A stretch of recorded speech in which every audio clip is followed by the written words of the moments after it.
Hai, hello, salam sejahtera Malaysia. Saudara-saudara, ini adalah satu lagi pengakuan terkini daripada bekas Presiden UMNO, bekas Perdana Menteri, ataupun bosku Najib Razak.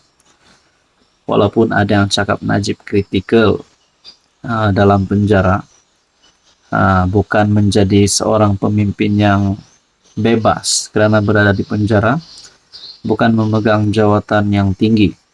Takkanlah banduan pegang jawatan tinggi. Mungkinkah ini adalah era kejatuhan Najib Razak?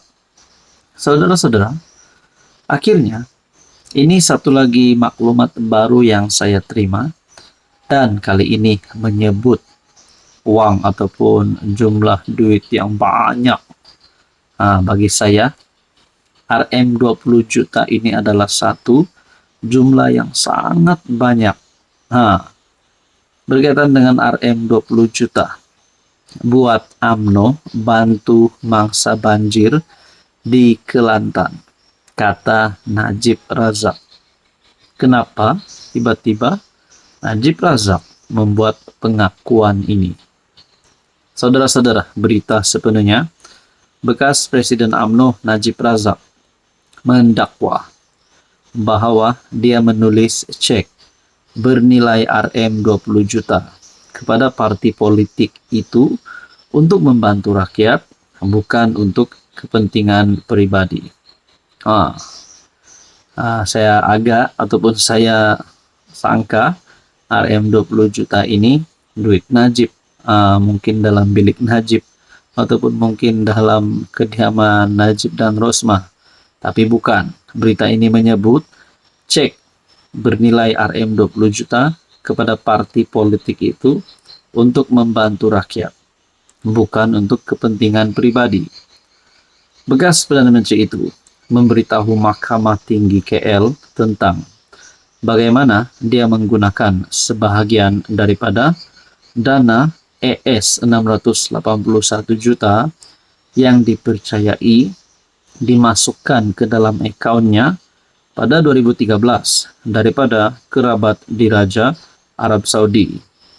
Katanya, dia juga telah memulangkan ES 620 juta daripada sumbangan yang tidak digunakan. Dalam menangkis dakwaan penyalahgunaan kuasa dan pengubahan wang haram melibatkan RM2.27 bilion dana 1MDB, bekas Menteri Keuangan itu merenung kembali sekeping gambar yang dirakamkan pada Disember 2014 ketika dia melawat Kelantan untuk membantu mangsa banjir di sana. Gambar ini merakamkan saat yang mengingatkan saya tentang pentingnya hadir ketika waktu krisis dan bekerja sama dengan orang lain untuk meringankan penderitaan rakyat. Sementara itu, bernama melaporkan Najib memaklumkan Mahkamah Tinggi di KL bahawa adalah munasabah untuk beliau mempercayai bahawa wang yang diterima dalam akaun bank pribadi EM Islamic merupakan sumbangan daripada pemerintah Arab Saudi, yaitu almarhum Raja Abdullah bin Abdul Aziz Al Saud. Najib, yang juga bekas PM dan Menteri Keuangan, berkata, di sebuah negara monarki seperti Arab Saudi, di mana raja memegang kuasa tertinggi, adalah munasabah untuk beliau mempercayai bahawa Raja Abdullah telah mengarahkan Kementerian Keuangan Riyadh untuk menyalurkan dana bagi pihak baginda sebagai sumbangan. Saudara-saudara, berkaitan dengan ini, apa komen Anda? Halo semua, salam sejahtera Malaysia. Selamat datang ke channel Fels Lifestyle. Terima kasih kerana terus setia dan bersama di dalam channel ini. Bagi Anda yang sudah lama bersama di dalam channel ini, admin ucapkan ribuan dan jutaan terima kasih. Dan kepada yang baru di dalam channel ini, selamat datang. Saudara-saudara, rupanya sibuk di media sosial. Kementerian netizen mulai bercakap, mulai bersuara.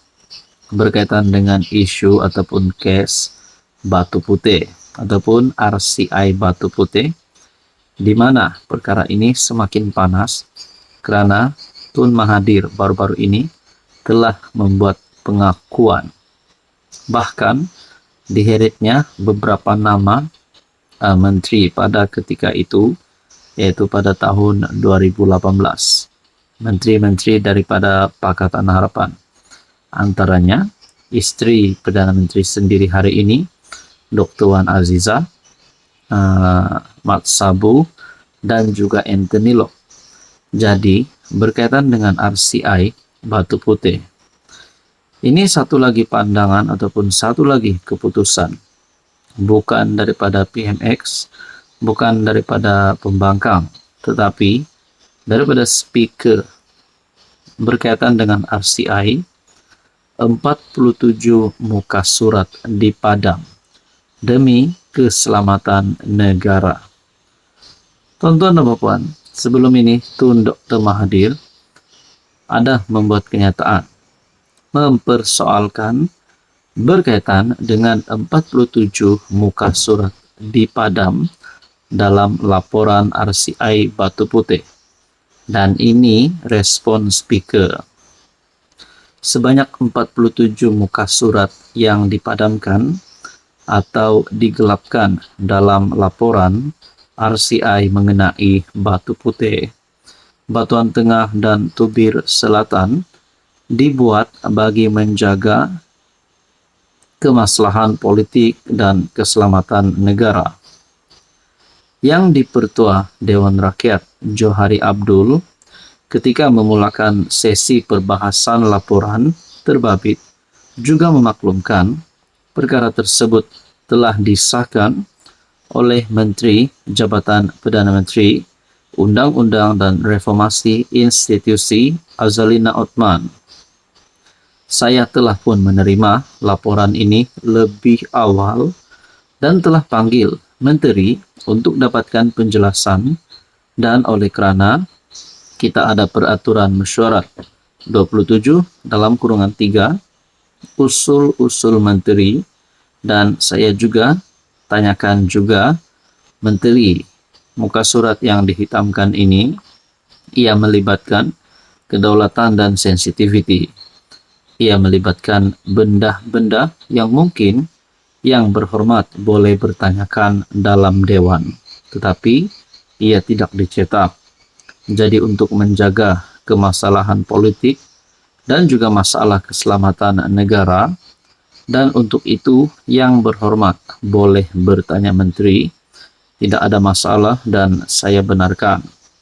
Cumanya, ia tidak dibuat dalam bentuk hitam putih, itu saja katanya di Dewan Rakyat. Sebelum pembentangan laporan itu, Taqiyuddin PN Kota Baru meminta penjelasan daripada Johari mengenai buku laporan setebal 217 muka surat itu dengan menyatakan sebanyak 47 muka surat dipadamkan. Taqiyuddin semasa ucapannya mendakwa laporan itu adalah cacat disebabkan beberapa muka surat itu dipadamkan. Saya nak dapatkan petua daripada Yang Dipertua. Bagi saya, laporan RCI ini adalah satu laporan yang boleh dianggap cacat. Nah, saudara-saudara, ini adalah keputusan terkini ataupun perkembangan terkini dan diumumkan oleh Speaker Johari berkaitan dengan RCI. 47 muka surat dipadam demi keselamatan negara.